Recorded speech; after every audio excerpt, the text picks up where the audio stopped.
I'd like to talk to you today about the Muslim as a dhimmi. I've given several talks in which I try to show people that it is the Sharia and the status of dhimmi, D-H-I-M-M-I, is what causes the Christianity or the Buddhism or Hinduism to disappear.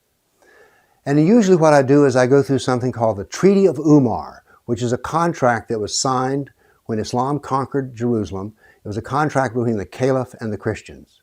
And these were terrible rules that they had to follow. But in order to really drive them home, I would like for you to pretend like that the Muslims have signed a dhimmi treaty with our culture, with our civilization. And let's see what it feels like to put the shoe on the other foot. What would it be like if the Muslim were a dhimmi in America? Now, every one of these things that I'm going to give you are things that the Christians were subjugated to. Let's start off with, Muslims shall not build any new mosques.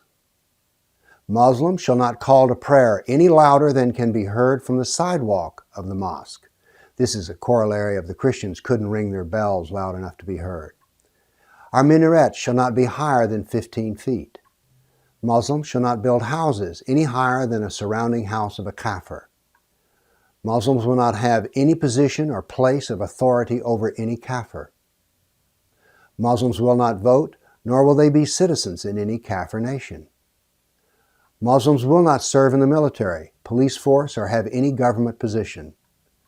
Muslims will not testify in kafir courts, nor will they sue any kafir. Muslims will not give a shelter in their mosque or homes to any jihadi.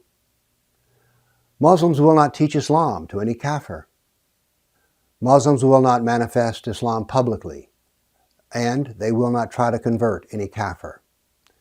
And they will not prevent any Mohammedan from leaving the religion of Islam if they wish.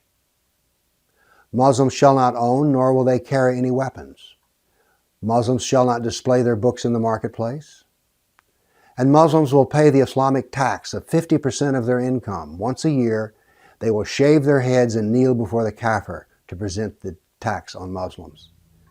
Now, as you hear these rules, you realize, if we actually did these rules in America, Muslims would leave or convert, which is exactly what Christians did in Turkey, North Africa, and the Middle East. It's what happened to the Buddhists and the Hindus. They were subjected to rules just like these. And so after a while they converted. It may have taken centuries, but they converted or they left Islam. Now then that you've seen how the Treaty of Umar treats the kafir, you can see that no Muslim would ever volunteer to be part of that same treatment. Thank you.